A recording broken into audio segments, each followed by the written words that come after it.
복음이 고플 때 복음 한 끼. 오늘 복음 한 끼는 33페이지. 하나님의 성품은 성품을 가진 자로 하여금 거룩하게 구별되어 살게 하는 힘이다. 이 부분을 같이 나누도록 하겠습니다. 그 봉준호 감독의 영화 중에서 살인의 추억이라는 영화가 있었어요. 재밌었습니다. 세계적으로 재밌다고 평가를 받았더군요.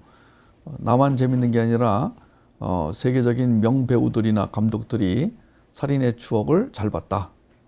참 재밌었다 이렇게 말을 하더라고요.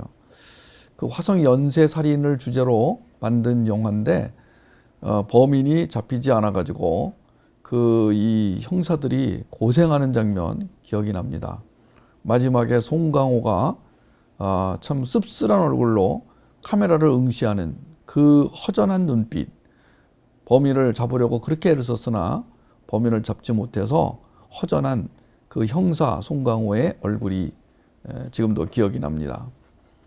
살인의 추억 얘기라는 것은 입맞춤의 추억 얘기를 하기 위해서입니다.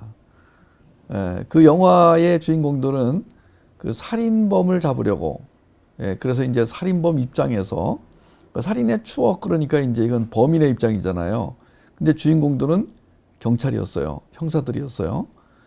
그러니까 거기부터 벌써 이제 역설적인 냄새가 풍기죠. 그런데 우리는 살인의 추억이 아니에요. 끔찍한 그런 추억이 아니고 우리는 입맞춤의 추억입니다. 아가서 1장 2절에 입맞춤을 기억하는 신부의 고백이 나오는데, 아가서는 들어가자마자 짠 하고 나오는 게 이제 키스, 그러니까 메모리 오브 키스, 그러니까 우리가 그 입맞춤의 기억이 이제 아가서 들어가자마자 나옵니다. 그래서 유대인들은 이 아가서를 만 18세가 되기 전까지는 읽지 마라. 못 읽는다. 안 된다. 금지시켰죠. 우리는 뭐 만 18세가 아니라 만 5세, 6세 말만 할 줄 알면은 다 아가서를 공부합니다. 유대인과 우리와의 차이가 그거죠. 왜냐하면은 거기에 담겨 있는 그 예수님의 사랑은 나이를 불문하고 생명을 가진 사람이라면, 의식이 있는 사람이라면, 거듭난 사람이라면 다 이해할 수 있고 알아먹을 수 있고 은혜 받을 수 있습니다. 그래서 우리는 아가서를 즐거이 공부하게 되는 것이죠.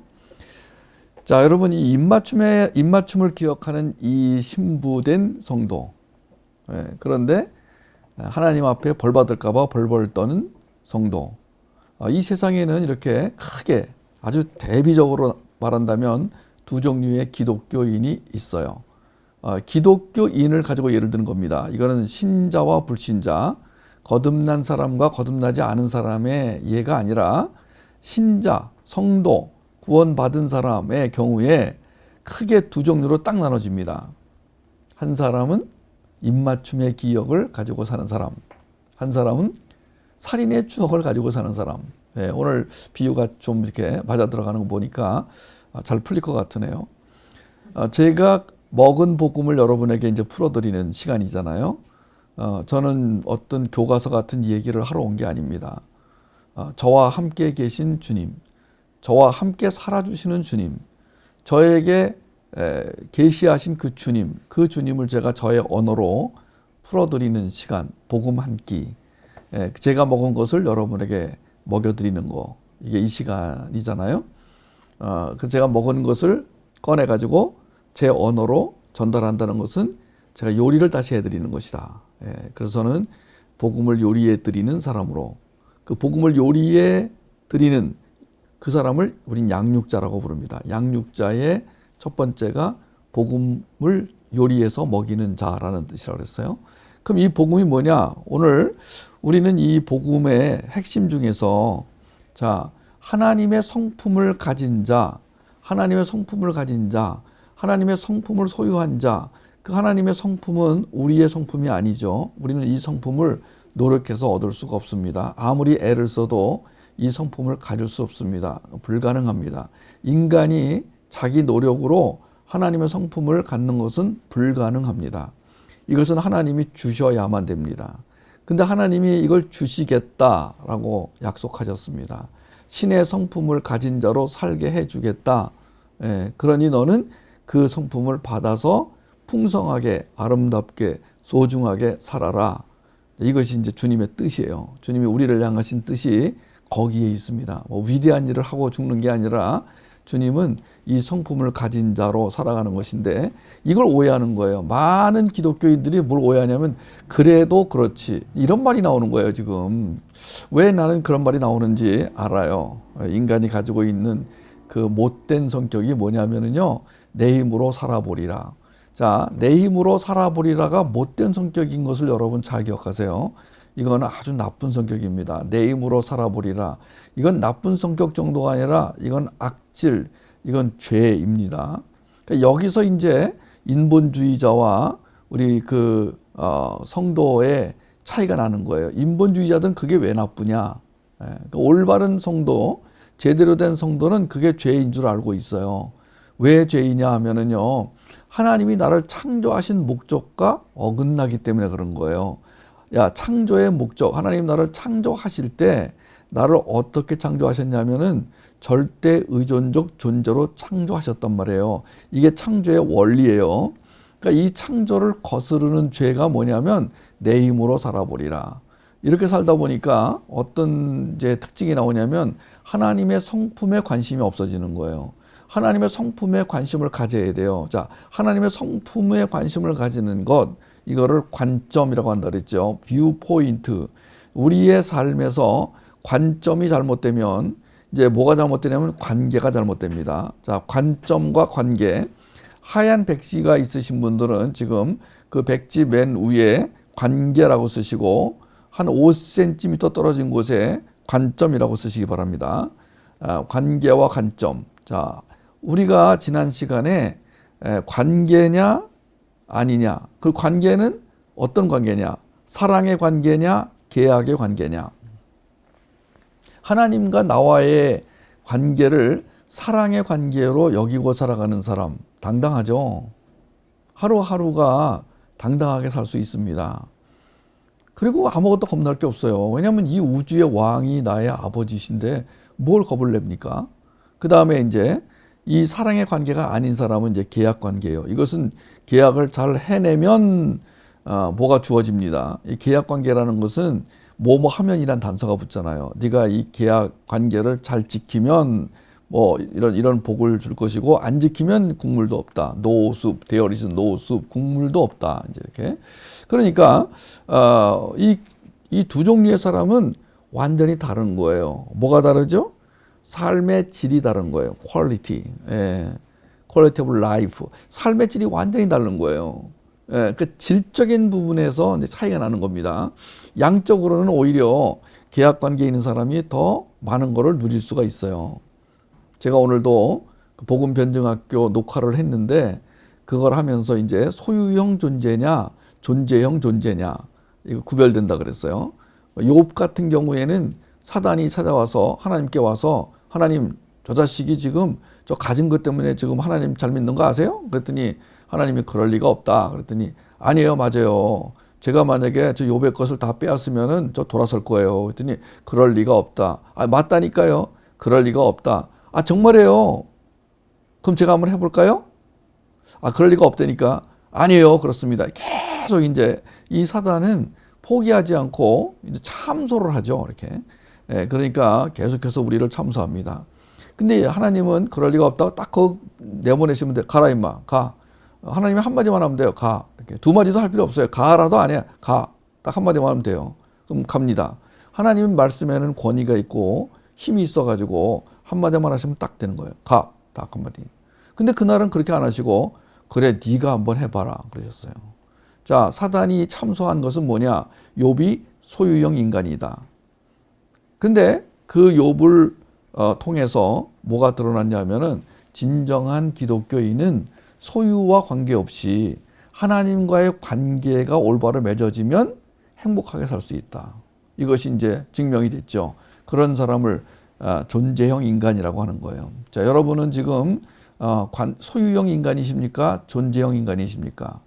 소유형 인간과 존재형 인간의 차이는 뭐냐면은 소유로 인해서 기뻐하느냐 아니면 소유와 관계없이 기뻐하느냐. 그럼 소유와 관계없이 기뻐하기 위해서는 이 관계가 분명해야 돼요. 하나님과의 관계가 분명하지 않은 사람은 뭐에 문제가 있냐면 관점에 문제가 있어요. 자, 우리가 이제 이 관계와 관점을 쓰셨어요. 하얀 종이에 쓰셨습니다. 그럼 그 밑에다가 뭐라고 쓰냐면 방향, 그 밑에는 태도라고 쓰세요. 그러니까 이제 맨 위에부터 관계, 방향, 태도, 관점 이렇게 단어가 쭉 한 줄로 이제 쓰여집니다. 그러면 관계에서 화살표가 내려오고 관점에서 화살표가 올라갑니다. 그러면 이제 자, 관계와 관점 사이에 두 개의 단어가 있습니다. 방향과 태도가 있습니다. 기독교인의 삶은 방향이 매우 중요합니다. 이것은 비행기의 원리하고 똑같습니다. 보통 비행기를 쫙 타자마자 이제 그 앞에 화면에 이 비행기가 가야 할 항로가 표시됩니다. 옛날에 처음에 비행기 탈 때는 그런 게 없었어요. 근데 요즘 비행기들은 전부 그 GPS를 통해서 이제 비행기의 방향을 잡아주고 그거를 화면에 그려주기까지 합니다. 그래서 내가 비행기를 타고 가다가 어디쯤 왔나 보려면은 그 지도를 딱 눌러가지고 화면에 지도를 눌러서 그 지도 화면을 펴면은요, 비행기가 지금 어디를 가고 있는 그 지도 위에 비행기 위치가 이렇게 있습니다. 그걸 계속 보고 있으면 비행기가 탁 이렇게 앞으로 가는 게 보입니다. 예, 그리고 화살표가 미리 가 있어요, 화살표가. 만약에 인천, 뉴욕이다 그러면 화살표가 뉴욕까지 쫙 연결되어 있어요, 이렇게. 둥그런 지구 위에 화살표가 둥그렇게 이렇게 만들어져 가지고 그리고 비행기가 그리로 정확히 날아갑니다. 왜냐하면 고장나지 않는 한 비행기는 컴퓨터 시스템에 의해서 자동으로 입력된 주소에 따라 비행기가 날아갑니다. 예, 그래서 우리는 딴 데로 갈까봐 두려워할 필요가 없죠. 자, 우리가 이제 비행기를 딱 탔으면 내일 아침에는 뉴욕 케네디 공항에 도착하겠구나. 자, 그리고 이제 마음 편하게 있는 거예요. 만약에 승객들이 불안해가지고 이게 지금 뭐 케네디로 가는지 아니면 뭐 모스크바로 가는지 아니면 뭐 하다못해 뭐 평양으로 간다. 이 큰일 납니다. 옛날에 그 강릉, 속초인가? 강릉인가? 속초에서 서울 오는 비행기를 탄 사람들이 완전히 납치돼 가지고요. 그 비행기에 탄 사람들 중에 일부만 돌려보내고 17명이 아직도 못 오고 있어요.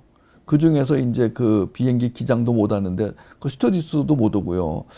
요 북한에서 돌려보낼 때 알맹이만 쏙 빼고 뭐 이렇게 말하면 좀 오신 분들한테 좀 신뢰가 되는 말인지 모르겠습니다만은 진짜 중요한 사람들은 안 보냈어요. 지금 몇 년이에요 벌써. 지금 한 30년 가까이 되는데 그래서 지금 그 기장의 아들이 지금도 그 아버지를 돌려달라 이렇게. 그 북한이 이제 반응이 없으니까 엊그저께 유엔에다가 그 접수를 시켰어요. 북한이 그때 우리나라 비행기를 납치해 가서 사람들을 돌려보내지 않는데 이것은 북한이 지금 체포하고 지금 구금하고 있는 거다. 유엔이 확인해 달라 그랬더니 유엔에서 확인을 해줬어요. 맞다. 지금 이것은 그 사람들이 자발적으로 남아 있는 게 아니라 북한이 억지로 지금 잡아두고 있는 거다. 그래서 이 아들이 고맙다. 유엔에다가 고맙다고 인사를 하더라고요. 그렇게 말이라도 해주니 고맙다. 왜냐하면은 지금 우리나라 정부에서는 이상하게도 이 문제를 도와주지 않습니다. 다른 문제들은 다 개입하고 도와주려고 하는데 북한에 끌려간 사람들을 데려오는 데는 그렇게 소극적입니다. 그러니까 가족은 얼마나 애를 태우겠어요. 자, 비행기가 이렇게 오는데 인위적으로 그 안에 타고 있던 북한 간첩에 의해서 그 당시에는 이제 허술했어요.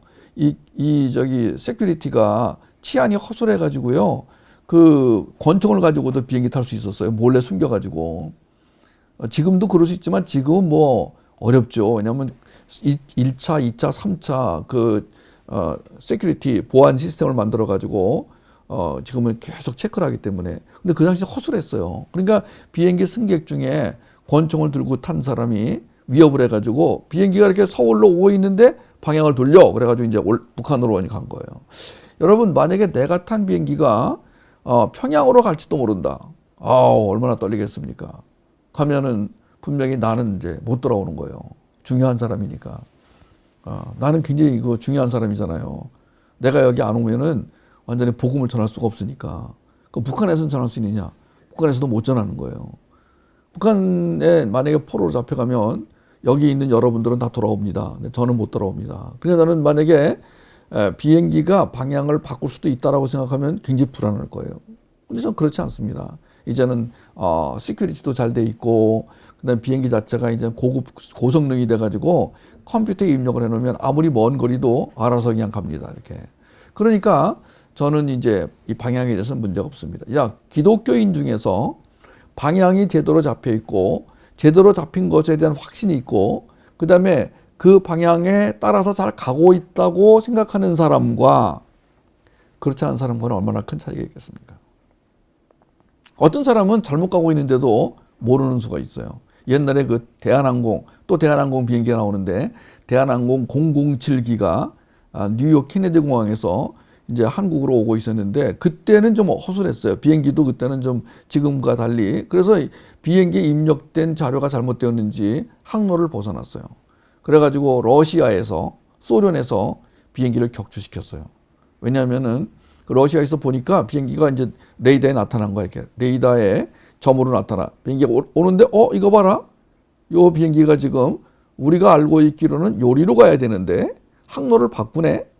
예, 그래서 러시아에서 공군기를 띄워가지고 보니까 이게 군인이 탄 비행기가 아니고 민간 항공기였어요. 그럼 민간 항공기는 돌려보내야 돼요, 원래는. 예, 그런데 러시아에서 무슨 생각을 했는지 이 비행기를 격추시켜 버렸어요. 미사일을 쏴가지고 흔적도 없이 사라져 버렸어요. 비행기에 타고 있던 사람들은 잠을 자고 있었는데 그때가 밤이었는데 완전히 사라져 버렸어요. 시체도 못 찾았어요. 북한에 끌려간 사람들은 그래도 이렇게 살아있잖아, 지금도. 근데 이 비행기는 흔적도 없이 사라졌어요. 자, 비행기가 왜 항로를 벗어났을까요? 아무도 몰라요. 지금도 몰라요. 왜냐하면 그 비행기의 블랙박스라도 찾아야 되는데 못 찾았어요. 다 죽었기 때문에. 그러면 러시아는 알고 있는데 러시아는 지금도 말을 안 해요. 러시아 입장에서는 뭐냐? 우리는 이 비행기가 스파이 활동을 하러 오는 비행기인 줄 알았다라고 지금도 말을 합니다. 그럴 리가 없죠. 대한항공 비행기인데. 자, 여러분, 비행기가 항로를 벗어났을 때 벌어질 수 있는 최악의 상태를 제가 예를 들었어요. 여러분, 기독교인이 지금 최악의 상태로 가고 있다고 합시다. 그러면은 얼마나 불안하겠어요? 근데 문제는 뭐냐? 이 사람이 비행기에서 자고 있는 거야, 지금. 쿨쿨 잠을 자고 있는 거야. 지금 기장도 잠을 자고, 부기장도 잠을 자고, 스튜어디스들도 다 꾸벅꾸벅 졸고 있고, 승객들은 물론 뭐 다 그냥 골아 떨어졌어요. 근데 비행기는 딴 데로 가고 있어요. 이런 상황이 지금 일어날 수 있다는 거야. 그래서 우리는 이 복음 공부를 통해서 오늘 뭘 확인하냐? 첫 번째, 나는 제대로 가고 있는가? 그럼 제대로 가고 있는가를 확인하려면은 두 가지를 확인하자 이거예요. 하나는 관계, 하나는 관점입니다. 자, 관계는 지난 시간에 제가 분명히 정리해 드렸어요. 사랑의 관계냐, 계약의 관계냐. 여러분은 어떠십니까? 하나님과 사랑의 관계를 맺고 살아가십니까? 아니면 오늘도 계약을 맺고 계약을 그 계약서에 적힌 대로 살려고 애를 쓰고 살아가십니까? 둘 다 아닙니까? 둘 다입니까? 둘 중에 하나입니까? 뭐예요, 여러분은? 정체가 무엇인지 밝혀주시기 바랍니다. 제 주변에는 정체를 알 수 없는 기독교인이 너무나 많아가지고 좀 물어보고 싶어요. 저는 정말 최근에도 몇 사람을 만났어요. 목사님도 만났고, 뭐 집사님도 만났고, 뭐 만났는데요. 그 얘기를 하다 보면은 내가 묻고 싶어요. 당신 누구세요? 이렇게. 알 수가 없어. 정체를 알 수 없는 사람들이 있어요. 우리가 지금 정체가 분명해야 됩니다. 나는 누굽니까? 나는 하나님의 자녀, 그리고 하나님의 청지기, 하나님의 제자, 하나님의 신부. 나는 누구입니까? 나는 거듭난 성도, 거룩한 백성, 하나님 나라의 편지, 하나님 나라의 향기, 하나님 나라의 대사. 하나님은 누구십니까? 나의 왕, 나의 반석. 예. 여러분, 내가 지금 이 하나님과 나와의 관계를 설명할 수 있는 단어를 줄줄줄줄 말할 수 있다면은 이 사람은 관계가 분명한 거예요. 근데 당신은 누구십니까? 왜 그런 걸 묻고 제의야를 하세요? 이렇게 어떤 사람은 막 화를 내는 사람이 있어요. 왜 그 땅을 자꾸 물으세요? 그러면 물을 수밖에 없는 게 지금 내가 뭘 확인하고 싶으면 방향을 물어보고 싶은 거예요.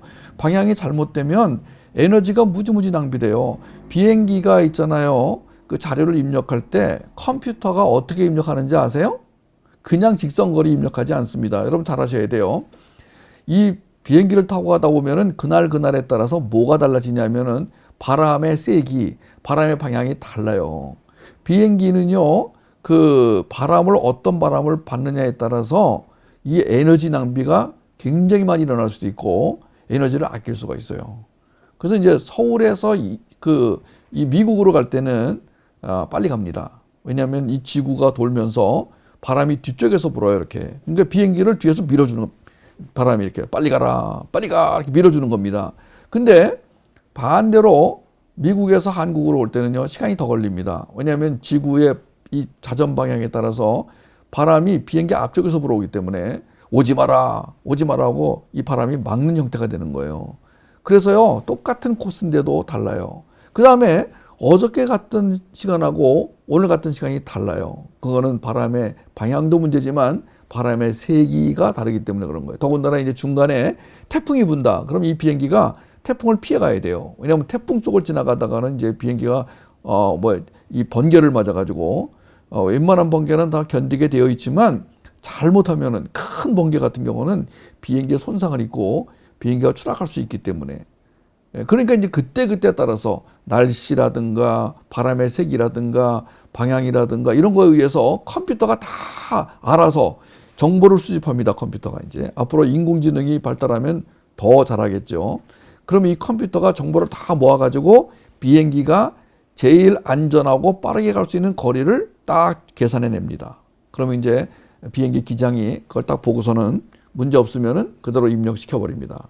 그럼 비행기는 이제 자동 항해를 하는 거죠. 너무 좋아. 나는 이 비행기를 많이 타서 그런지 비행기 얘기하면 아는 게 많아, 나는. 근데 요트라든가 뭐 군함 이런 건 몰라요, 나는. 나는 뭐 잠수함도 딱 한 번 타봤어요.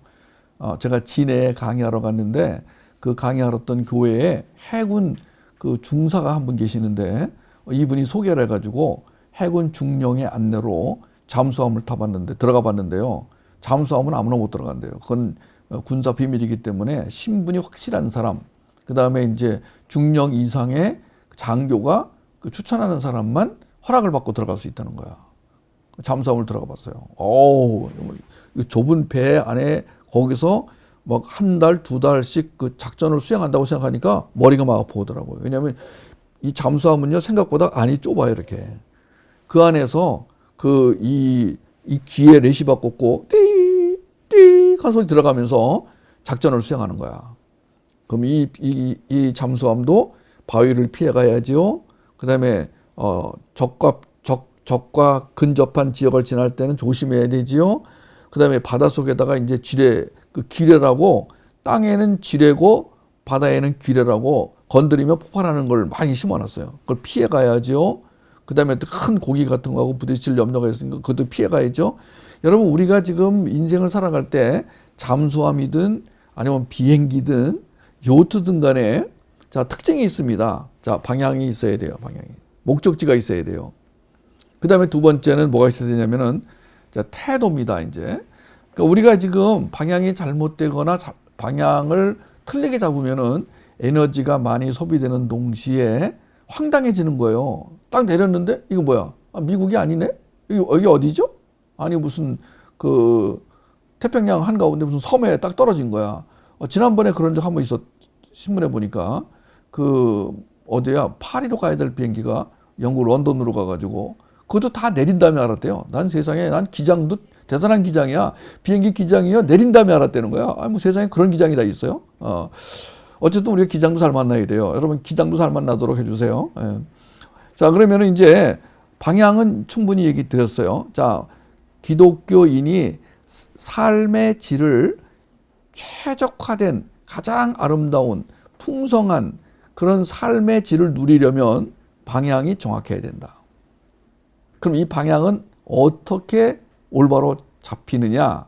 관계를 통해서. 그럼 우리가 지금 확인한 관계는 어떤 관계가 제일 좋은 관계냐? 사랑의 관계. 그 사랑의 관계를 설명하는 성경에서 가장 좋은 성경이 어디냐? 그러면 아가서. 이렇게 되는 거예요.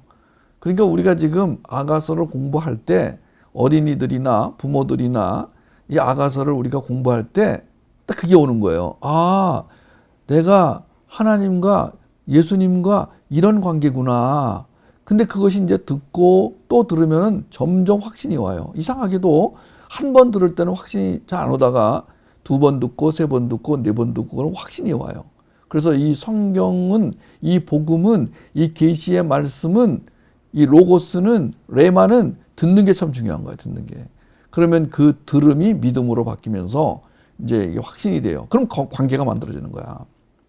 예. 여러분, 우리가 관계가 만들어질 때 오랫동안 알아가면서 교제하면서 예배를 같이 드리면서 생사오락을 같이 하면서 이제 관계가 만들어지잖아요. 하나님과 우리와의 관계도 그런 거야. 이 역사 속에서 우리는 이제 관계를 점점 만들어가는 거예요. 그러면은 방향이 제대로 잡히는 거예요. 처음에는 방향이 잘못 잡혔던 것들도 방향이 잡히는 거예요. 이렇게 쫙 방향을 따라가는 거예요. 그 다음에 태도죠. 자, 저는 이 태도에서 두 가지를 말하고 싶어요. 하나는 안정감 있는 태도냐, 안정감이 없는 태도냐. 저는 건강한 기독교인은 이 안정감이 있는 태도를 가진 성도를 건강한 성도, 건강한 기독교인으로 본다 그랬어요. 영어로 stability. 예. 그러니까 안정감이 있는. 예. 이 사람들은요, 비가 오나 눈이 오나 바람이 부나 태풍이 부나 쓰나미가 오나 안정되어 있습니다. 왜 안정이 되어 있냐면 하나님을 절대 의존하고 살기 때문에 그렇습니다. 하나님을 신뢰하기 때문에 그렇습니다. 원래 인간이 가지고 있는 이 능력이라는 것은 아주 불안하기 짝이 없습니다. 저 요새 아주 힘들어요. 여러분 저를 위해 기도해 주세요. 오늘도 얼마나 힘이 드는지 제가 아침 5시부터 그 새로운 책을 지금 두 번째 교정을 보느라고 너무 집중해서 교정을 볼 때는 글자 하나, 문장 하나, 이 따옴표 하나를 잘 봐야 돼요. 그리고 또 글자만 보는 게 아니라 문장 전체를 또 봐야 돼요. 그 다음에 또 책 전체를 봐야 돼요. 내가 혹시 지난번에 볼 때는 놓쳤던 게 있나? 그리고 이번 책이 또 만약에 인쇄돼 나왔을 때 독자들이 이 책을 통해서 얻을 수 있는 걸 빼먹은 것은 없나? 그리고 오해받을 만한 건 없나? 와우, 이 머리가요. 이게 제가 이 머리를 좀 보세요. 머리가 하나님이 좀 크게 만들어 주신 이유가 있습니다. 제가 머리가 좀 크잖아요. 원래 이 머리가 클수록 뇌도 큽니다. 뇌가 크면은 이제 그 뇌에 가지고 있는 기능이 더 되는 거죠. 우리가 새 대가리라고 놀리는 이유가 뭐냐? 새 대가리는 대가리가 작습니다. 대가리가 작으니까 뇌도 작습니다. 그러니까 새는 생각을 못 합니다. 그래서 이제 이 새 대가리라고 놀리는 거예요. 근데 저는 지금 머리가 크지 않습니까? 근데 이 큰 머리를 가지고 지금 벅차게 지금 일을 하고 있는데, 이 벅차다고 그래서 제가 지금 무슨 문제가 있는 거 아니에요. 제가 말하려고 하는 것은 뭐냐? 에너지가 딸리는 거예요. 왜냐하면 나이를 먹으니까. 이게 이제 제가 육체적으로, 과거에는 이만큼 했던 일을 이제는 똑같이 이만큼 하려면은 에너지가 딸리는 거예요, 이제는. 그래서, 너무너무 힘이 들어가지고 오늘 오후에는 정말 힘들었어요. 지금은 다행히도 또 이렇게 생기가 돌고 있는데, 제 아내가 그러더라고요. 당신은 얼굴이 너무 평안해서 힘들 거라고 생각을 안 한다. 왜 이렇게 얼굴이 점점 좋아지고 있냐? 저도 모르겠어요. 제가 얼굴이 막 이렇게 얼굴에 고통스러운 이게 표정이 나타나야 사람들이 불쌍히 여겨서 맛있는 것도 사주고 위로의 편지도 보낼 텐데, 제 얼굴에는 그런 것이 안 나타났어. 어디 나타나느냐? 몸에 나타나는 거예요. 그 얼굴로 몸이 따로 떨어져 있는 것처럼 지금 제가 이렇게 살아가고 있는 이상한 삶을 살고 있습니다. 이상하죠? 자, 저는 지금 뭘 말하고 싶으냐면은 나이가 들어서 에너지가 딸리는데도 안정감을 유지하고 있습니다. 동포 여러분, 기뻐해 주십시오. 제가 지금 이 나이에 비해서 굉장히 안정감 있는 삶을 살고 있다고 저는 고백하고 싶어요. 이 나이쯤 되면은 밤에 잠이 잘 안 온대요. 이 노인이 되면은 밤에 잠이 안 온대요. 그렇게 많은 생각들이 막 스쳐간대요. 이렇게. 죽을 때 되면은요, 그 짧은 시간 동안에 엄청나게 많은 생각들이 스쳐간대네요. 저는 근데 이상하게도 옛날에 젊었을 때는 그렇게 생각이 많더니만 요즘에 눈을 딱 감으면은 금방 사라져 버리고, 잠을 자고, 또 눈 뜨면은 또 한 5분 있다가 머리가 맑아지면서 또 주님이 맡겨주신 일을 해야지.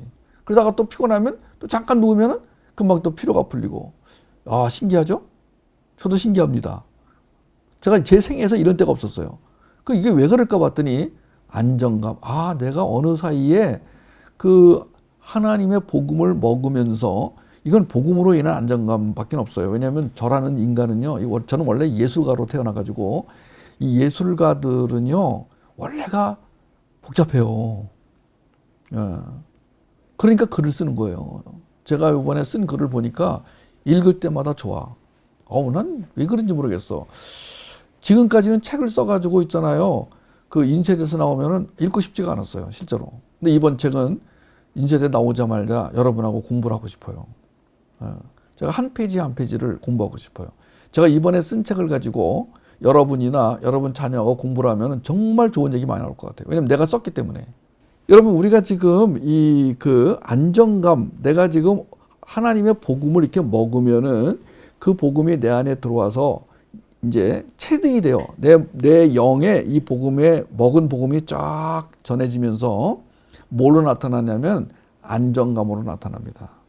이 안정감은 어떤 상황이 와도 흔들리지 않는 것, 이 안정감은 어떤 상황 속에서도 하나님이 주시는 평강을 유지하는 것, 소유하는 것, 누리는 것, 이 안정감은 염려, 근심, 걱정을 다 주님께 맡기는 것. 염려, 근심, 걱정이 안 나타나는 게 아니에요. 그럼 죽은 인간이에요. 염려와 근심과 걱정이 없는 인간은 죽은 인간밖에 없어요. 살아있는 인간은 다 염려하게 돼 있습니다.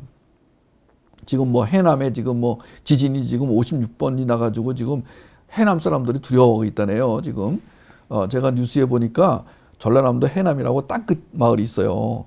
거기에 최근에 지금 지진이 계속 일어나가지고 지금 해남 사람들이 이게 무슨 일인가, 지난 40년 동안 지진은 단 한 번도 안 일어났는데 지금 계속 지진이 일어난다는 거예요. 그러면서 이제 어떤 전문가가 말하기를 이거 수상하다, 이거 이렇게 잦은 지진이 일어나다가 큰 지진 난다, 이렇게 또 경고하니까 또 불안한 거예요. 지난번에 우리 포항에 지진 났을 때 포항 사람들이 집에도 못 들어가고 학교 운동장이나 이런 그 강당에서 잠을 잤잖아요. 왜냐면 또 지진이 와서 무너질까봐 지금 벽이 막 금이 가고 그러니까. 우리에게는요, 지진에 대한 두려움, 건강에 대한 두려움, 먹고 사는 것에 대한 두려움, 인간관계로 오는 그 고통, 하다못해 댕댕이가 아파도 고통, 야옹이가 아파도 고통, 또 우리 집 야옹이뿐 아니라 옆집 야옹이가 아파도 근심, 또 길거리에 버려진 댕댕이 때문에 근심. 우리는요, 그냥 이 바람 잘 날이 없어요. 모든 문제가 다 일어나거든요. 그런데 그 어떤 문제, 어떤 상황에 들어가도 마음이 하나님의 평강으로 가득 차게 되는 것. 그냥 걱정 안 하는 게 아니에요. 그냥 걱정 안 하는 인간은 이상한 인간이에요. 그거는.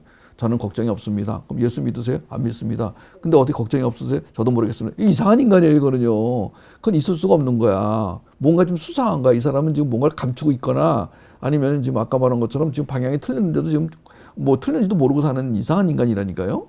왜냐하면은요, 우리가 하나님에게 전적으로 맡긴다, 의존한다, 항복한다. 이것은 뭐냐면 한마디 단어로 사자성어로 말하면 절대 의존. 또 다른 사자성어는 절대 신뢰 이거예요. 이 태도가, 이 절대 신뢰와 절대 의존의 태도가 뭘 가져오냐면 안정감 있는 삶을 가져오는 거예요.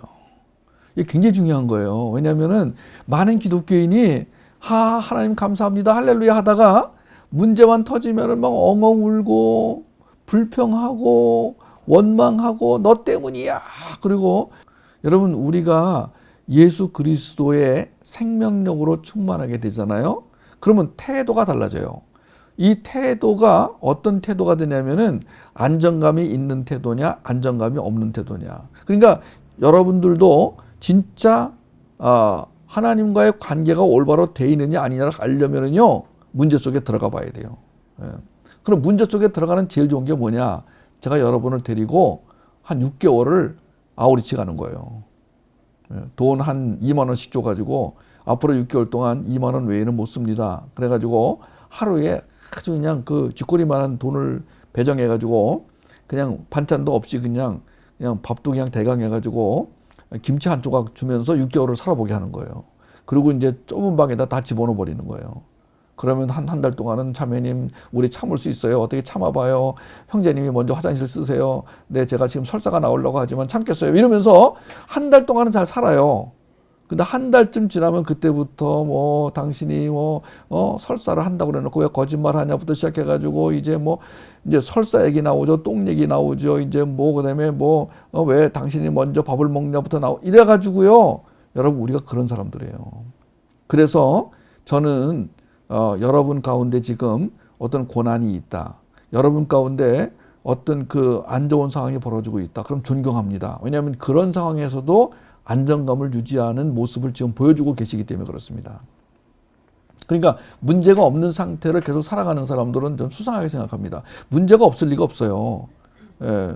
하나님이 우리를 이 땅에 보내실 때 훈련을 받으라고 보내셨기 때문에 우리는 그 훈련을 즐겁게 받고 돌아가는 거예요. 우리는 훈련 자체가 즐거우려면 두 가지가 필요해요. 뭐가 필요하다고요? 방향과 태도. 이것은 관계와 관점에서 비롯되는 거란 말이에요. 관계가 잘못되면 이 훈련이 즐거울 리가 없어요. 하나님과 사랑의 관계가 되지 않는 사람이 훈련을 잘 받는다고요? I cannot believe. I do not believe. 난 믿지 않아요. 예, 왜냐하면은요, 하나님과의 관계가 올바르지 않은데 훈련을 받을 힘이 어디서 나냐고요. 하나님과의 사랑의 관계에서 그 능력이 나온다니까요. 우린 그 능력을 생명력, 통찰력, 분별력, 창의력, 변증력, 줄여서 생통, 분창, 변, 이런 변이 어디 있나 이렇게 외우면 금방 외우는 거야. 이런 변이 어디 있나, 생통, 분창, 변이 이겁니다. 그래서 이것이 이제 우리를 살게 하는 힘이잖아요. 그러니까 여러분, 지금 여러분 안에 어떤 문제가 있으세요? 예, 그럼 즐기세요. 왜냐하면 그 문제를 통해서 드러나는 게 뭐냐? 지금 나는 방향이 올바른가? 그 다음에 태도가 안정적인가? 안정감이 있나? 이 안정감이 있다는 것은 그 문제가 없을 때 안정감은 모른다니까요. 지금 이게 문제가 터져봐야 이 사람이 진짜 안정감이 있는 사람인지 아닌지 안다니까요. 그러면 이제 하나님께서도 확인하고 싶으신 거야. 자, 얘가 지금 안정감이 있나 없나. 물론 하나님은 그렇지 않아도 아시지만 하나님께서 종종 이제 상황을 이제 어려운 가운데로 우리를 이제 인도해 가세요. 이렇게. 그렇잖아요. 그죠? 예, 제가 이제 옛날에 댕댕이 키울 때 제가 일부러 한번 어딜 데려가냐면은 그 하수도 물이 내려가는 그 있어요. 이렇게 쇠로 이렇게 만들어져 가지고 왜 물이 이렇게 내려가기 쉽게 그 나뭇잎 같은 거는 걸리게 이렇게 그 하수도 내려가는 그 네모칸에 이렇게 쇠로 이렇게 만들어가지고 이 댕댕이가 그런 데를 못 가요. 다리 빠질까봐. 예? 그래서 거기서 못 가고 겁을 내고 있는 거야. 여러분, 우리가 있잖아요. 그런 거하고 비슷합니다. 어떤 상황이 벌어지면 앞으로도 못 가고 뒤로도 못 가고, 저도 그런 경우 여러 번 해봤어요. 전 정말 여러 번 살아봤어요. 저처럼 파란만장한 삶을 산 사람도 없을 거라 아마. 제가 지금 제 얼굴에 지금 파란만장이라고 안 써 있어서 그렇지, 제가 원래는 이 얼굴이 이런 얼굴 되면 안 되는 거야. 원래 제가. 이건 참 이상한 일이에요. 제가 인생을 살아온 뒤를 돌아보면은요, 제 얼굴이 이렇게 되면 안 되는 거야. 이거 원래는. 왜 고생을 많이 한 사람들은 얼굴이 표시가 나잖아요. 이렇게.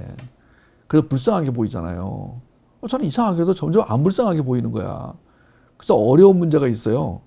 사람들에게 헌금을 요청할 수가 없어요. 우리 나주놀타리 사역은 헌금이 필요합니다. 말을 못 꺼내겠어요, 제가요. 에?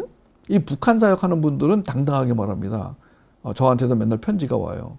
그 다음에 뭐 해외 선교사들도 편지가 옵니다. 지금 이런 사역이 필요합니다. 제가 아는 태국 선교사님은 지금도 계속해서 땅 한 평을 사주십시오. 지금 학교를 지으려고 하는데 돈이 없습니다. 계속 옵니다.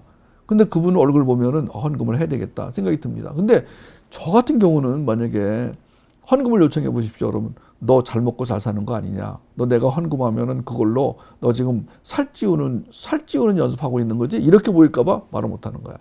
근데 그 대신에 좋은 점도 있어요. 뭐냐면은 제가 이렇게 얼굴이 이렇게 돼가는 그 이유는 내 마음에 평안이 있는 것이다라고 내가 증명할 수가 있어요. 예, 어느 정도는. 제가 뭐 그렇다고 완벽한 건 아닙니다. 저의 모든 것은 저의 가족이 압니다. 그러니까 저를 알고 싶으면 저의 가족에게 전화를 걸어서 그렇냐 한마디만 해주십시오. 그럼 제 가족이 그렇게 할 겁니다. 그럴 겁니다. 여러분들도 그러시길 바랍니다. 여러분들이 주위 사람들에게 저는 안정감 있는 삶을 살고 있습니다 라는 것을 증명할 수 있다면, 여러분, 그때 우리는 어떤 확신을 갖게 되냐면, 하나님은 살아계시다. 왜냐하면요, 제가 살아보니까 그 어려운 기간을 어떻게 견뎠나, 못 견뎠어요. 왜 나는 자살하는 사람들을 인정은 하지 않지만 그 이해는 합니다. 내가 오죽하면 자살을 할까. 제가 그 직전까지 가봤어요. 저도요, 예수님 안 믿었으면은 아마 그때 무슨 일을 저질렀을 거야. 근데 예수님, 주님, 왜 이런 일이 벌어지는 겁니까? 계속 묻고 그러면서 조그맣게라도 그 주님이 주는 힘을 잡고 있었기 때문에 지금 제가 있었던 거예요. 근데 그 기간이 지나와서 보니까 너무 고마운 거야. 왜냐하면 그런 기간이 없었다면 첫째, 사람들을 이해를 못해요. 제가요, 고난을 겪지 않았다면은 고난을 겪는 사람들을 이해를 못합니다. 제가 만약에 고난을 겪지 않았다면은 맨날 성공한 사람들하고만 살았을 거예요. 고난을 겪는 사람들은 부담이 되거든요. 만약 어떤 사람이 저한테 와서 힘든 얘기를 하면은요, 저도 힘들어져요. 그래서 피하게 돼요. 그런데 내가 고난을 겪고 나니까 이해가 돼요. 이해가 된다는 것은요, 가까이 다가갈 수 있다는 거예요. 가까이 다가가서 들어줄 수가 있다는 거예요. 그리고 내 안에 그 예수님의 그 사랑, 오늘 또 하나의 주제가 사랑입니다. 결국 하나님의 성품을 가진 자로 하여금 거룩하게 구별되게 살게 하는 힘, 그 힘을 한마디로 말해봐라. 사랑입니다. 무슨 사랑? 아가페 사랑입니다. 여러분, 인간의 사랑도 우리를 살게 하는 힘을 줍니다. 인간의 사랑도. 여러분 주변에 사랑을 줄 수 있고 받을 수 있는 사람이 있다면 행복한 거예요. 근데 이 지구상에 아무도 사랑할 사람이 없고 아무한테서도 사랑을 받을 사람이 없다. 그러면 거의 자살을 합니다. 자살하는 사람들의 심리 속에는 그게 있대요. 나는 이제 모든 사람으로부터 사랑을 받기는 틀렸다. 그러면 자살을 결심한다는 거예요. 그래서 자살을 하려는 사람들을 위해서 한강다리에다가 써놨어요. 당신은 혼자가 아닙니다. 그거 뭐 써놔봐야 무슨 소용이 있어요. 근데 그거 한마디에도 위로를 받더라 이거예요. 다리에다가 당신은 혼자가 아닙니다. 혼자가 아닙니다. 혼자가 아닙니다를 한 10m 간격으로 써놨더니 아니 그 다리에서 자살하는 사람이 줄어들더라 이거예요. 그냥 시험 삼아 써봤다는 거예요. 거기다가. 얼마나 사랑받고 싶으면은 예? 그 다리에다가 그냥 써놓은 거야. 그냥 형식적으로. 당신은 혼자가 아닙니다. 그리고 이제 한 100m마다 전화기를 만들어놔. 그러면요, 울면서 막 그 뛰어내리려고 했던 사람이 그 말 한마디를 보고 당신은 혼자가 아닙니다. 이 말 한마디에 위로를 받고 전화기로 가더라 이거예요. 그럼 그 전화기는 항상 열려 있어. 그럼 전화를 열면은 저쪽에서 누군가가 전화를 받아. 예, 항상 받게 돼 있어. 그거를 사랑의 전화라고 한다는군요, 그게요. 제가 아는 장로님은요, 그 전에 늘 사랑의 전화 상담을 했어요. 그분은 정해진 시간에 딱 나가서 부스에 가서 앉아 있어, 이렇게. 전화가 오든 안 오든 앉아 있어. 언제든 받을 준비를 하고 있어야 된대요. 자기가 맡은 시간 내에 전화가 오잖아요. 그러면 이제 받으면서 네, 그러시군요. 네, 그러시군요. 얼마나 힘드시겠어요. 네, 그렇습니다. 네, 그리고 당신은 혼자가 아닙니다. 이 몇 마디 이제 해야 되는 말이 있어요. 만약 전화를 받고서는 왜 죽으려고 그래? 미쳤어? 이렇게 말하면 안 돼요. 그러니까 사람마다 다 뭘 원하냐면 자기를 사랑해주는 사람이 있기를 바라는 거예요. 여러분 주변에 지금 그런 사람이 있으면 행복하신 거예요. 근데 인간의 사랑은 한계가 있기 때문에 우리는 어떤 사랑을 원하느냐, 어떤 사랑을 가져야 되느냐, 하나님의 사랑이에요. 근데 이게 하나님의 사랑인지 문제가 뭐냐면은 사람은 보이니까 이렇게 너 나 사랑해? 그러면은 저쪽에서 사랑해. 그러면 이제 확인이 되잖아요. 근데 하나님의 사랑은 하나님이 안 보이니까 어떻게 확인합니까? 어떻게 확인하세요? 네.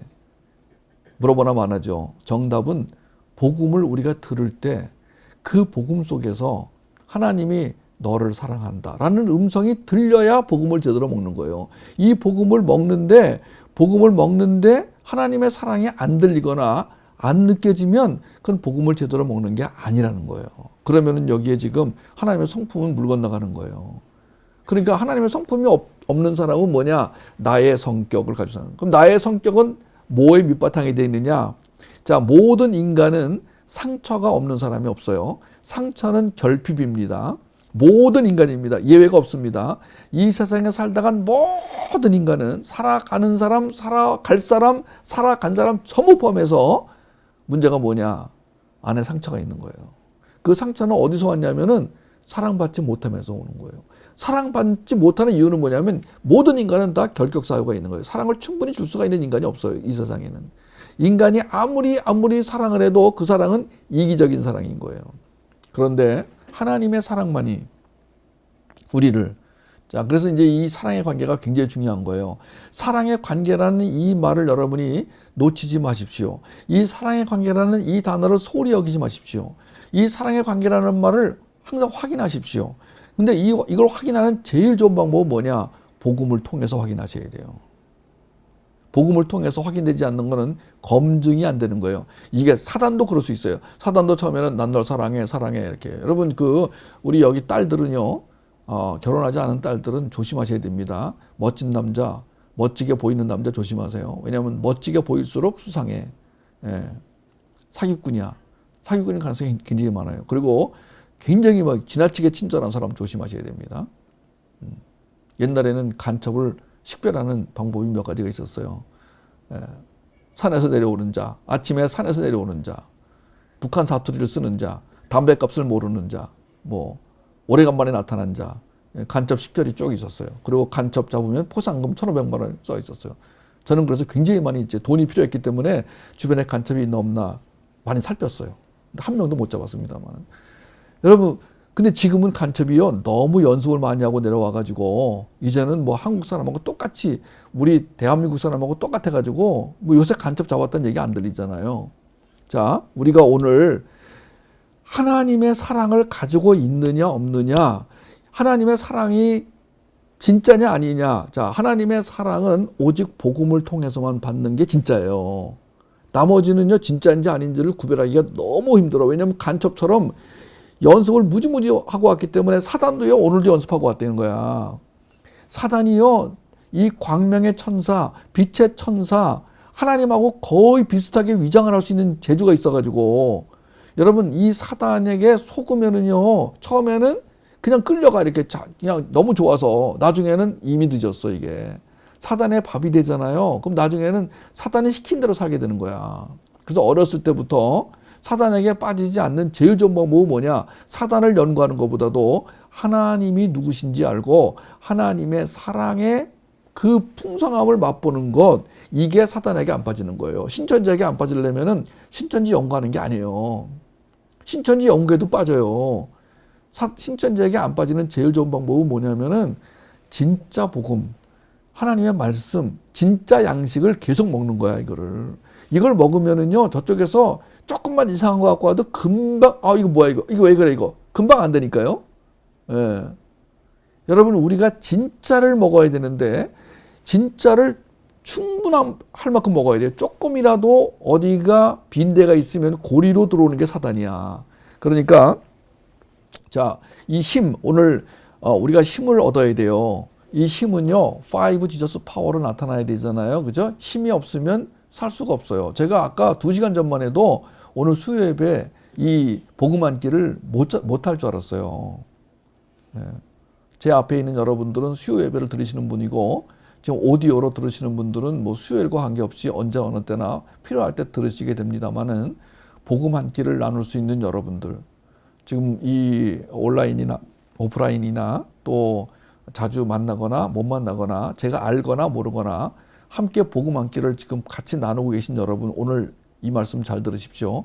우리에게는 힘이 있어야 돼요. 육체도 힘이 있어야 돼요. 제가 왜 지금 힘이 났을까요? 첫째는 약 10분 정도 쉬었어요. 두 번째는요, 제 아내가 정성껏 밥을 해줬어요. 그걸 먹고 제가 지금 힘이 났어요. 지금 만약에 피곤한 데다 밥까지 안 먹고 왔어 봐요. 힘이 날 수가 없어요. 이 노인이 되면은요, 밥을 한 끼만 굶어도요, 막 허덕허덕대고, 한 오후 3시나 4시쯤 되면, 요새는 제가 안 그러는데 옛날에는 뭘 먹어야 돼. 이렇게 초콜릿 같은 걸 먹어야 돼. 사탕 같은 걸 먹어야 돼. 몸에 당분이 떨어지면은 급격히 에너지가 떨어지는. 예. 먹어야 돼, 그때는요. 자, 우리가 필요할 때 복음을 먹읍시다. 잘 먹읍시다. 진짜 복음을 먹읍시다. 그럼 오늘 진짜 복음이 뭐예요? 자, 대표적인 게 사랑이다. 뭐가 사랑인 거예요? 하나님의 성품. 그러면 이 사랑이 하나님께로부터 와야 돼요, 나한테. 그러니까 나는 지금 이 사랑에 대한 갈급함이 있어야 돼요. 주님, 저는 이 사랑이 없으면 죽습니다. 하나님이 제일 좋아하는 게 그거라는 거야. 와우. 하나님, 저는요, 저 지구를 구하러 가겠습니다. 이 말보다는 하나님, 저는 주님을 믿습니다. 신뢰합니다. 사랑합니다. 하나님, 제가 하나님을 사랑할 힘이 없습니다. 그 사랑을 주십시오. 이거를 제일 좋아한다는 거예요. 그래서 그 사랑을 받아서 자녀에게, 이 자녀는 두 가지예요. 육적인 자녀와 영적인 자녀입니다. 내가 내 몸으로 난 자녀가 있고 아니면은 내가 복음으로 낳은 자녀가 있어요. 이 자녀들에게 흘러가야 돼요. 이게 양육의 기본입니다. 그러면은 그 사랑과 함께 그 사랑이 들어있는 복음, 그 복음은 체계화된 복음이에요. 이 복음을 통해서 하나님은 우리로 하여금 영적 제자를 낳아 기르는 영적 번식. 이 영적 번식이라는 것은 뭐냐? 창세기 1장 28절에 생육하고 번성하여 땅에 충만하라, 땅에 움직이는 모든 것들을 정복하고 다스려라에 여기가 맞는 거야 지금 이게. 생육하고 번성하라 그랬더니 어떤 목사님은 우리 애를 10명씩 낳읍시다. 우리 교회는 10명씩 낳습니다. 이렇게 하는 분이 계시는데 그러지 마시기를 바랍니다. 왜냐면 어떤 분은요 10명을 낳아도 기를 수가 있지만 어떤 분은 못 기르는 분이 있으세요. 우리가 다 10명씩 낳아서 어떻게 길러요 그걸요. 거기에 있는 생육하고 번성하라는 육적인 면도 포함됩니다. 그런데 더 정확한 것은 영적인 부분인 거예요. 우리는 영적으로는요 10명, 20명, 100명, 1000명도 낳을 수가 있어요. 육적으로는 여러분 집에 지금 뭐 방이 하나밖에 없는데 10명 나와봐요. 어떻게 재우고 학교는 어떻게 보내고 밥은 어떻게 먹여. 예? 옛날엔 시골에서는 그거 할 수 있었어요. 시골에 그냥 마당이 넓고 그러니까 10명을 낳아가지고 니들끼리 살아라 그래가지고 내가 시골에 그 우리 아버지가 사시던 그 시골에 가면은 옆집에 애가 그때 9명인가 10명인가 그랬어요. 진짜 많아서 바글바글 그 집에 가면 애들 바글바글 그래. 근데 시골은요 땅이 넓어가지고 그냥 아침에 일어나면 애들이 다 퍼져 이렇게 다 어디 가서든지 뭐 옥수수 밭에도 가 있고 뭐 바닷가에도 가 있고 뭐 애들이 막 지들끼리 돌아다녀 이렇게 2명 3명씩 혼자 막 이렇게 밤에 오면 딱 모여서 이제 자. 근데 시골집은 그래도 있잖아요. 서울집하고 달라서 좀 지저분한 데가 있어가지고 애들이 씻지 않고 자도 뭐 그런 데로 이렇게 견딜 수 있는 게 시골집이었어요 옛날에. 그래서 애들이 커 10명이. 근데 지금 서울에서 아파트에서 방 하나인데 애 10명을 낳아요. 그러면 이분이 생육하고 번성하라를 그렇게 적용할 게 아니라 그 말씀은 내가 영적인 자녀를 많이 낳으라고 하는 것이구나. 그럼 영적인 자녀를 낳는 게 영적 번식이란 말이에요. 영적인 자녀는 낳아주고 양육까지 해야 됩니다. 내가 전도만 해가지고 알아서 교회 나가세요. 이거는 번식이 아니에요. 이건 양육이 아닙니다. 그것은. 그러니까 내가 이제 영적인 자녀를 낳아서 양육하는 과정, 영적 번식이 이루어지는 과정, 그 영적 번식을 통해서 하나님 나라가 확장돼 간다 그래요. 하나님 나라가 확장되어 간다. 그러면 하나님 나라가 확장되어 갈 때는 보이는 나라가 있고 보이지 않는 나라가 있습니다. 그 하나님 나라가 확장되어 가는 것이 우리가 이 땅에서 살아간 목적이 되는 거예요. 그러면은 자, 이 표 안에도 굉장히 많은 그 내용들이 포함되어 있습니다. 오늘 살인의 추억과 입맞춤의 추억으로 이야기를 시작했습니다. 자, 우리가 이제 하나님 앞에서 거룩한 자가 된다는 것은 구별된 자로 사는 것이다. 이 구별되었다라는 것은 오늘 입맞춤으로 이제 풀어갑니다. 자, 입맞춤으로 풀면은 하나님께 프로포즈 받은 자 이렇게 됩니다. 하나님이 나한테 오셔서 너 나랑 살아줄래? 이게 말이 되는 거예요 지금 이게? 하나님이 나한테 와가지고 나한테 와서 프로포즈 하는 거는요, 이건 내가 댕댕이한테 프로포즈 하는 것보다 더 심한 거야 이거는요. 이건 있을 수가 없는 거라니까 이거는. 거기다가 또 우리 대표가 또 죄를 져가지고 무슨 죄를 졌냐면은 하나님 거부하는 죄. 나는 당신이 필요 없습니다. 지금 죄 중에도 있잖아요. 제일 무서운 죄가 뭐냐? 나는 당신이 필요 없습니다. 이게 말이 되는 거냐고 지금. 그런 죄까지 저질렀는데도 하나님이 오늘도 프로포즈해. 와우. 여러분 이거를 생각하면은 소름이 쫙 끼치면서 할 말이 없어요. 그러면 제가 겨우 한다는 말이 네, 저도 하나님과 함께 살고 싶습니다. 이거밖에 할 말이 없어요. 여러분 하나님이 나한테 와서 프로포즈 하는데 내가 뭐 할 말이 뭐가 있겠어요. 여보세요. 옷 좀 잘 입고 오세요. 이러겠어요? 하나님한테? 하나님 노. 이러겠어요 여러분? 뭐라고 하겠어요 지금? 하나님은 정말 나한테 와서 프로포즈 하시는데 하나님 저는 혼자 살고 싶어요. 저는 원룸에서 지금 잘 살고 있걸랑요. 제 인생에 끼어들지 마세요. 지금 대부분의 지금 기독교인들이 그래요. 지금 믿는 가정에서 태어나서 초등학교 때까지 교회를 잘 다니다가 중간에 교회를 안 다니는 애들은요. 지금 엄마가 전화 걸어서 아들아 교회 잘 다니니? 그러면 내 인생 그냥 놔두세요. 여러분 하나님이 프로포즈하는 거를 내가 대신해 주는 거예요. 그거는. 여러분 내가 누군가에게 복음을 전하는 것은요 대신 프로포즈 해주는 거예요. 그거는. 하나님이 그렇게 하라고 했어. 예? 우리가 원래는 하나님을 볼 수 있어야 돼요. 원래는. 근데 에덴 동산에서 아담이 죄를 지은 다음부터는 하나님이 안 보이는 거야. 원래는 아담이 죄를 짓기 전에는 하나님과 대화도 했어요. 하나님이 아침에 일어나서 굿모닝 그러면은 아담이 굿모닝 봉조하루 뭐 이러면서 인사까지 했다니까요. 근데 아담이 죄를 지으면서 완전히 끊어졌어요. 이렇게. 그래가지고 예수님이 오셔가지고 예수님이 이제 십자가로 인해서 화해를 시켰어요. 여러분 아담 때문에 하나님과 우리가 원수가 되었었는데 예수님이 오셔서 우리를 화해시켰어요. 이렇게. 그래서 다시 이제 우리가 하나님과 화해가 됐어요. 근데 옛날 그 아담 때처럼 그렇게 대화하는 시대가 아니고 이제는 우리는 하나님의 음성을 어디서 듣냐면은 하나님이 죽어가신 그 러브레터, 그 성경에 게시된 복음을 통해서 음성을 들어 우리는. 그리고 우리는 그 하나님께 나가서 기도를 하면서 내 얘기를 하나님께 하는 거예요.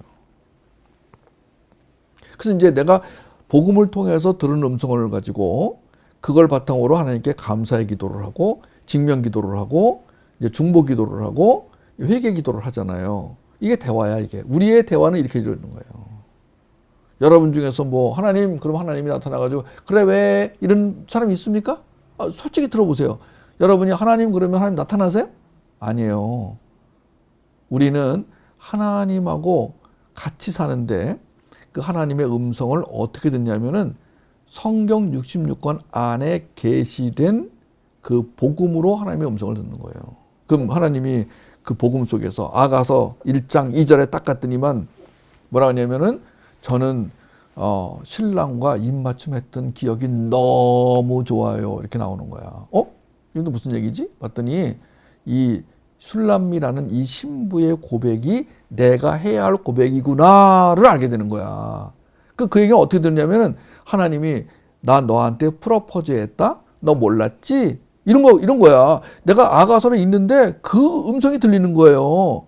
내가 너한테 프로포즈 했었다? 너 몰랐지? 그러는 거예요. 근데 이제서 알게 됐어.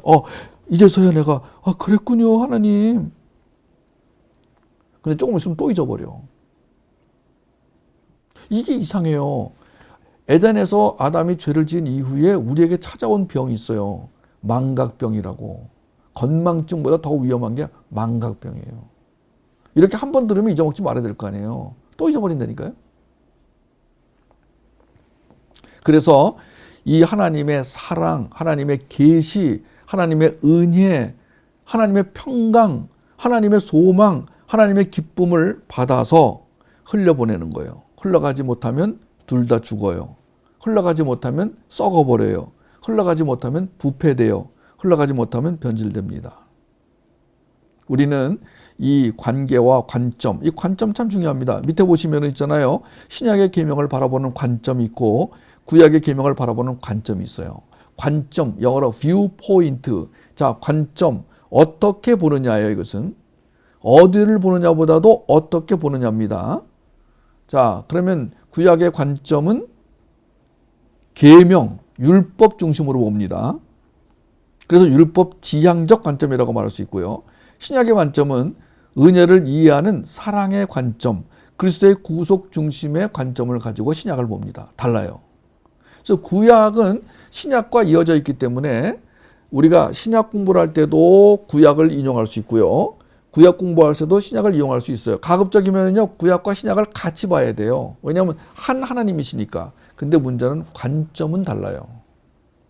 구약에 살았던 사람들은요, 무엇을 중심으로 살았냐면 율법과 계명 중심으로 살았어요. 그래서 그 사람들이 잘 살았냐 못 살았냐는 뭘 갖고 따지냐면은 이 사람이 계명을 지켰느냐 안 지켰느냐, 율법을 지켰느냐 안 지켰느냐 이걸로 봐야 돼요.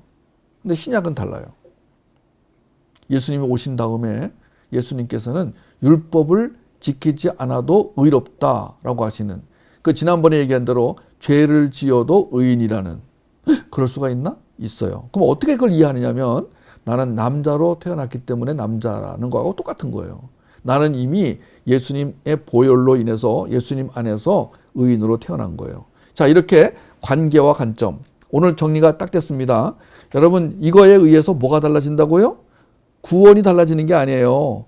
이건 구원 이후의 삶의 문제이기 때문에 이 관점과 관계가 잘못되어 있다고 해서 구원이 취소되는 게 아니고 구원 이후에 뭐와 관계가 있냐면 삶의 질과 관계가 있어요.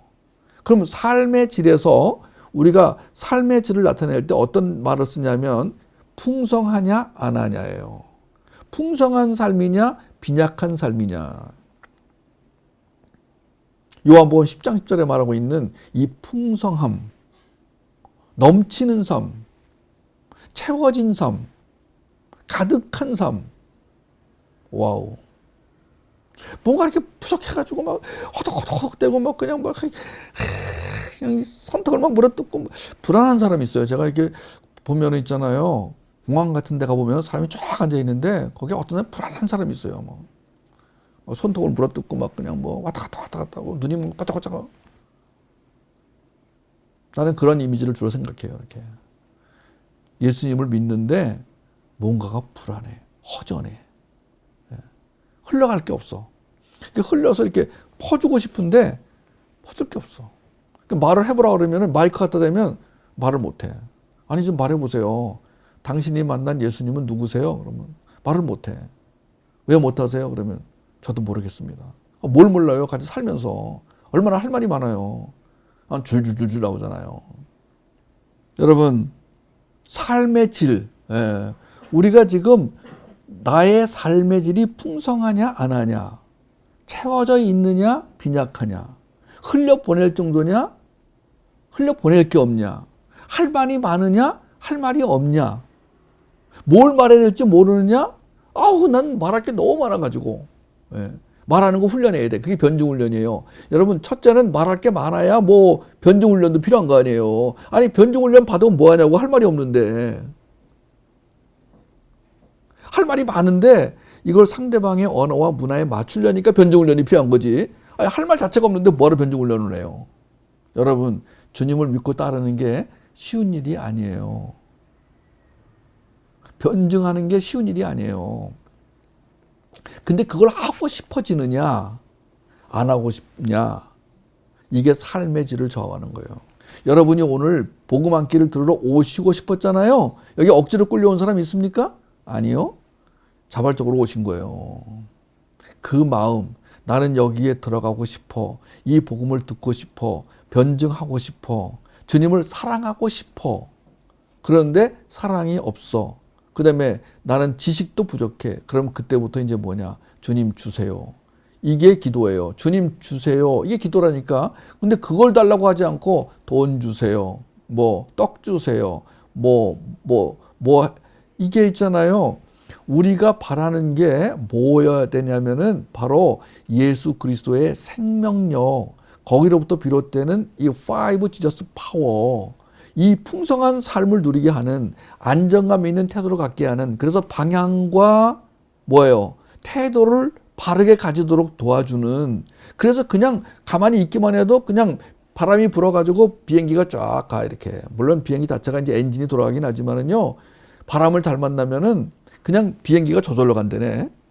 그 러시아에서 영국 갈 땐가 대서양 건널 땐가 이 비행기가요, 원래는 14시간 걸리는 비행기가 4시간 반에 온 적이 있었대요. 왜냐하면 그 제트 기류라고 이 지구 대기권에는 바람이, 어떤 특별한 바람이 있는데 이 제트 기류라고 있잖아요. 소위 말하면 쉐 하고 불어보는 바람 기류가 있다는 거야. 그걸 잘만 타면은 비행기가 그냥 날아간다네. 연료도 별로 안 쓰고. 와우. 그래서 사람들이 박수 쳤대요. 너무 빨리 와가지고. 비행기는요, 빨리 도착하면은요, 다 좋아해. 비행기 빨리 도착했다고 불평하는 사람 본 일이 없어요, 나는요. 오히려 늦게 도착하면 사람들이 막 화를 내고, 큰일 났다고 막 약속 시간 어겼다고 그러는데, 미리 도착하잖아요. 그러면 공항에서 그냥 놀고 있어도 기분이 좋아진다는 거야. 우리가 그런 제트 기류를 만나서 샤 하고 간다고 생각해 보세요. 똑같은 인생을 사는데, 한 사람은 지금, 남자가 둘이 딱 탔어요. 양복 입고, 나이도 비슷하고, 외모도 비슷해. 30대 한 후반쯤 된 남자가 비행기에 탔어요. 이 비행기는 어디로 가냐면 제주도로 가는 비행기야. 김포공항에서 비행기를 탔는데 이 두 사람의 표정이 달라. 한 사람은 좋아가지고 막 누가 말만 걸면은 뭐 말할 준비를 하고 있는데, 한 사람은 누가 볼까봐 머리를 숙이고 흰상을 쓰고 물 주는 물도 안 먹고 이러고 있어. 왜 그럴까요? 한 사람은 제주도에서 사귄 여자와 약혼식을 하러 가는 중이에요. 이 남자는 너무너무 그 여자를 사랑해가지고 약혼식 그 분위기만 생각해도 막 마음이 설레가지고, 사람들이 왜 그렇게 기분이 좋으세요? 말만 걸면은 제가 지금 제주도에 약혼식 하러 갑니다. 제가 좋아하는 여자는 지금 제주도에서 목장을 하고 있습니다. 사진을 보여드릴까요? 누가 보자고 그랬어 임마? 보여드릴게요. 이럴 정도인데 한 사람은 왜 가느냐? 자살을 하러 갑니다. 이 사람은 뭐가 잘 안 됐어요. 너무 사는 게 힘들어졌어요. 그래서 이왕 죽을 거 경치 좋은 데 가서 죽자. 이상하게 제주도가 떠올랐어요. 근데 우연히 두 사람이 만났어요. 두 사람이 티켓을 끊었는데 우연히 같이 앉았어요. 여러분, 제가 이 비유를 왜 하냐면, 같은 공간, 같은 시간대를 살아가는데 한 사람은 이렇게 기분이 좋고 감사하고 설레고 누가 말만 걸어주면 막 나오고, 한 사람은 말 거는 것도 싫고 화를 내고, 그리고 인상을 쓰면서 내 인생은 여기서 끝이야. 나는 소망이 없어. 여러분, 삶의 질의 문제. 여러분, 오늘 우리가 한 시대를 살아가다가 이렇게 만났잖아요. 주님 안에서. 여러분과 제가 만났잖아요. 오디오로 만나는 분도 어쨌든 음성으로 만났잖아요. 어떻게 우리가 지금 만나서 같이 한 시대를 살아가잖아요. 동시대를 살아가는데 우리 모두가 다 오른쪽에 있던 이 남자처럼 그렇게 설레는, 기쁜, 누가 뭐로만 봐도 말문이 터지는, 그리고 정말 우리 안에서 막 생기가 도는, 상황이 어떻든지 간에 주님의 평강과 기쁨과 소망으로 넘치는 그런 삶이 되었으면 좋겠습니다. 관계와 관점, 사랑과 은혜, 방향과 태도, 거룩과 구별, 흘러감과 영적 번식. 오늘 제가 요리해 드린 요리 재료들, 레시피들을 여러분 잘 기억하시면서, 이 레시피를 제가 드린 게 아니라 저를 통해서 주님이 주셨다고 생각하시고, 레시피를 받아서 오늘 행복한 저녁, 어떤 분에게는 또 시차가 안 맞는 분들에게는 행복한 아침이 되어 주시길 바라고요. 남은 인생에 있어서 정말 퀄리티 높은, 삶의 질이 풍성한, 아름다운, 성숙한 그런 삶이 되시기를 주의 이름으로 축복하고 평안을 전합니다. 샬롬. 기도하겠습니다. 하나님 아버지, 우리가 주님과 사랑의 관계를 맺은 존재라는 것을 알려주셔서 감사합니다. 주님이 저에게 와서 프로포즈 하시고 입맞춤까지 해주시고, 내가 이제 너와 영원히 함께 살겠다. 너는 나의 신부다. 내가 너를 안전하게, 아름답게, 풍성하게 살게 해주겠다. 이 약속, 언약을 우리에게 들려주셔서 감사합니다. 우리는 그 언약을 믿고 삽니다. 그 언약이 현실이 되게 해주시고, 그리고 주님이 점점 더 실감나게 인식이 되게 해주십시오. 주님을 절대 신뢰하고 절대 의존하는 가운데 나의 것은 다 내려놓고 주님의 것으로 사는 아름다운 삶이, 제대로 된 삶이, 풍성한 삶이 이루어지기를, 이 삶이 우리 부모들뿐 아니라 우리 자녀들도 그렇게 살아가게 되기를 간절히 원하고 소망하며 예수님의 이름으로 기도합니다. 아멘.